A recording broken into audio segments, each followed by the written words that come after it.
आइए आज हम बीए फर्स्ट ईयर के पिछले लेक्चर से आगे चलते हैं। इसमें आज हम बात करेंगे आर्थिक विश्लेषण की विधियां। आर्थिक विश्लेषण की विधियां, इसका मतलब होता है कि अर्थशास्त्र के अध्ययन की क्या रीतियां हैं। अर्थशास्त्र के अध्ययन की रीतियां या मेथड्स क्या क्या हैं, ये हमको आज अध्ययन करना है। इसमें अर्थशास्त्र में सामान्यतया जो अध्ययन है उसकी दो रीतियां प्रचलित हैं। एक कहलाती है निगमन प्रणाली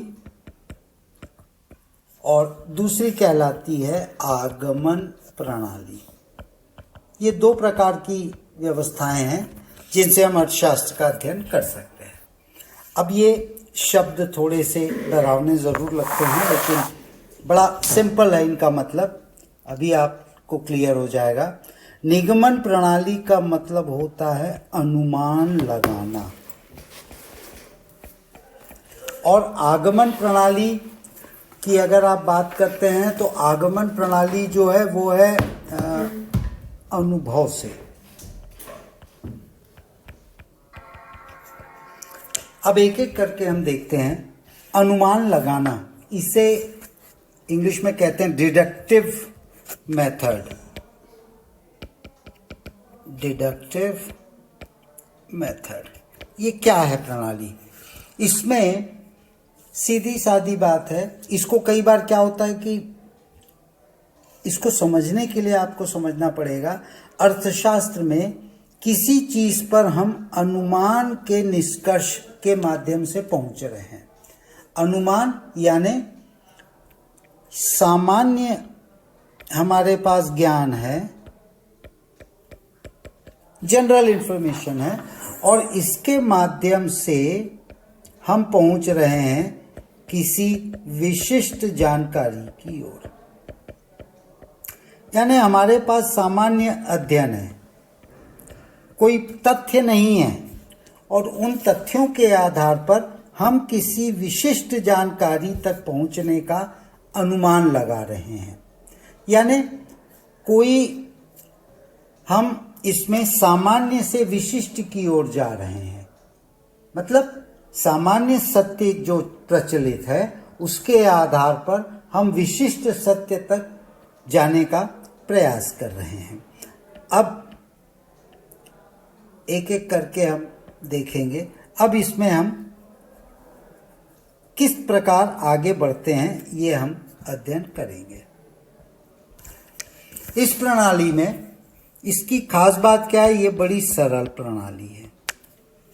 सरल यानी थोड़ी सी सावधानी अगर हम बरतें तो हम इस प्रणाली के उपयोग से अर्थशास्त्र का अध्ययन कर सकते हैं। इसमें जहां पर अर्थशास्त्र में बड़ी जटिल समस्याएं विद्यमान हैं, उनको हम बड़ी आसानी से इस प्रणाली की मदद से उसका सॉल्यूशन खोज सकते हैं। दूसरी चीज है, ये वास्तविक है, रियल है। ये वास्तविक मतलब इसके निकाले गए जो निष्कर्ष हैं वो हमेशा शुद्ध निष्कर्ष होते हैं, और तर्क के आधार पर जो गलतियां हैं वो सुधारी जाती हैं। गलतियां सुधारी जाती हैं, यानी यहाँ तर्क काम आ रहा है।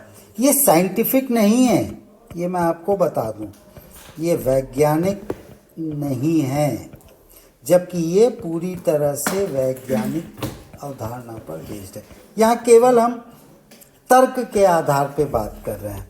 तीसरी इसकी एक खास बात है निगमन प्रणाली की, यहाँ एक निश्चितता होती है।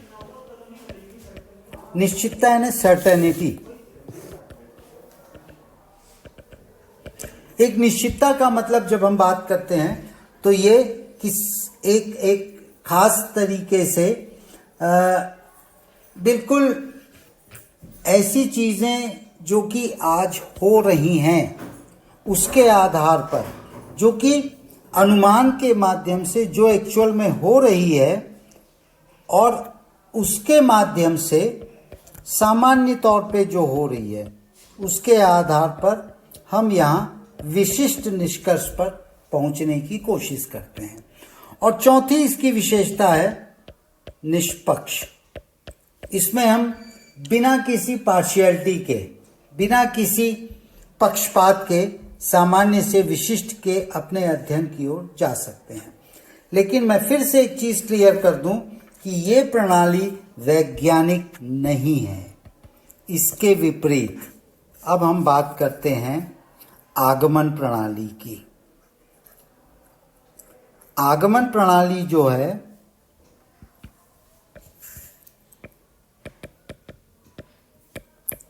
यह आगमन प्रणाली, इसे हम कहते हैं अनुभव। ये अनुभव प्रणाली भी कहा जाता है इसको। इंग्लिश में हम इसे कहते हैं इंडक्टिव मेथड। Inductive method. इस तरीके से हम अर्थशास्त्र का अध्ययन कर सकते हैं। यहाँ क्या है कि हमारे पास कोई सत्य है, पहले से कोई विशिष्ट सत्य है, हमारे पास कोई विशिष्ट सत्य है, और इसके निर्णयों की मदद से हम सामान्य जानकारियां प्राप्त करते हैं। सामान्य जानकारियां प्राप्त करते हैं। ये ट्राइड है, टेस्टेड है, प्रूव्ड है, साबित किया हुआ है, सत्य है। और इसकी मदद से हम एक सामान्य जनरलाइज कर देते हैं कि अगर ये अर्थशास्त्र का नियम इस प्रकार है तो ये सब पर लागू होगा। अगर एक उपभोक्ता पर ये नियम लागू हो रहा है तो हम सामान्य में कह सकते हैं कि पूरे समाज और पूरे देश पर ये नियम लागू होगा। क्यों? क्योंकि उपभोक्ता के ऊपर क्या हो रहा है ये हमने अध्ययन किया है और इसमें हमें सत्य जानकारियां प्राप्त हुई हैं।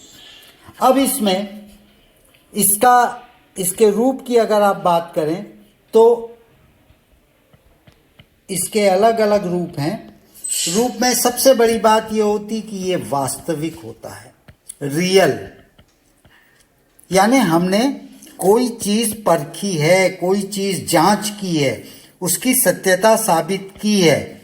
इसलिए चूंकि उसकी सत्यता साबित की है, हमें झिझक नहीं होती उस जानकारी को सभी समाज की जानकारी के ऊपर लादने के लिए। दूसरी चीज, चूंकि ये वास्तविक है तो इसका प्रयोग हम सांख्यिकी रीति से कर सकते हैं। सांख्यिकी रीति में इसका प्रयोग इसलिए ज्यादा होता है क्योंकि इन आंकड़े, जो आंकड़े हमें सत्य से प्राप्त हुए हैं, इन आंकड़ों को हम एकत्र करते हैं, इसका वर्गीकरण करते हैं, वर्गीकरण के बाद सारणीयन करते हैं और इसके बाद हम एक निष्कर्ष पर पहुंच जाते हैं। तो ये जो आंकड़े हैं ये सांख्यिकी रीति के रूप में भी ये किया जा सकता है। हम बात कर रहे हैं अनुभव प्रणाली या आगमन प्रणाली की। अब इसमें सबसे बड़ी बात यह है कि दोनों प्रणालियों के अपने गुण हैं और दोष हैं। कोई भी प्रणाली फुल प्रूफ नहीं है। हर प्रणाली के गुण हैं, हर प्रणाली के दोष विद्यमान हैं। लेकिन जरूरत इस बात की है कि दोनों प्रणाली में से हम किस प्रणाली को ज़्यादा निष्कर्ष पर निकालते हैं। अब इसमें अगर हम दोनों प्रणालियों की थोड़ी सी बात करें तो ये हम लेते हैं निगमन और ये लेते हैं आगमन। ये दो भी हमने चर्चा की। अब ये दोनों प्रणालियों के गुण दोष दोनों के हैं। निष्कर्ष पर पहुंचते समय हमें इस बात को ध्यान देना है कि ये दोनों प्रणालियां एक दूसरे की पूरक हैं। यानी दोनों निगमन प्रणाली और आगमन प्रणाली दोनों अर्थशास्त्र में साथ साथ चलती हैं। कई जगह ऐसी है या कई आयाम ऐसे हैं जहाँ निगमन प्रणाली की आवश्यकता होती है और कई आयाम ऐसे हैं जहाँ आगमन प्रणाली की हमें आवश्यकता होती है। अब इसको थोड़ा सा अगर संबंधों की हम बात करें, व्यापकता की बात करें, तो आप समझिए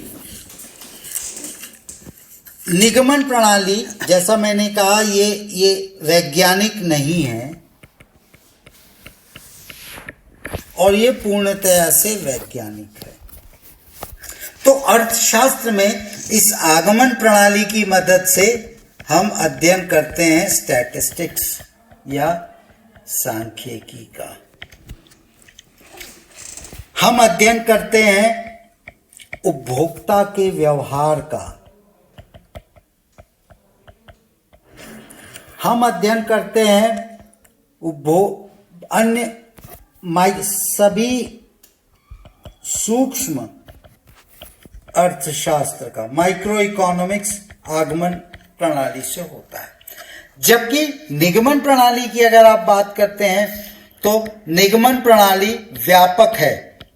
जनसंख्या का स्वरूप, पॉपुलेशन, पॉवर्टी, गरीबी, इस प्रकार के जो अध्ययन है वो हम निगमन प्रणाली के माध्यम से करते हैं।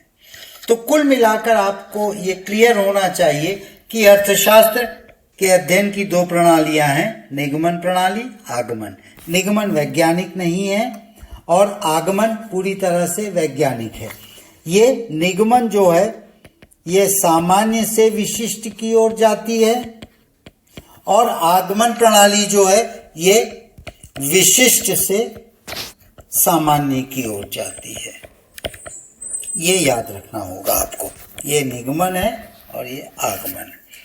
इसके बाद दोनों प्रणालियां एक दूसरे की पूरक हैं, सप्लीमेंट्री हैं, यानी दोनों की आवश्यकता अर्थशास्त्र के अध्ययन में हमें करनी होती है।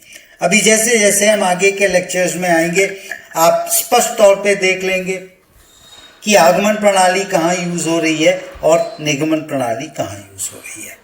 तो इस प्रकार ये लेक्चर हम यहीं पे समाप्त कर रहे हैं आज का, निगमन और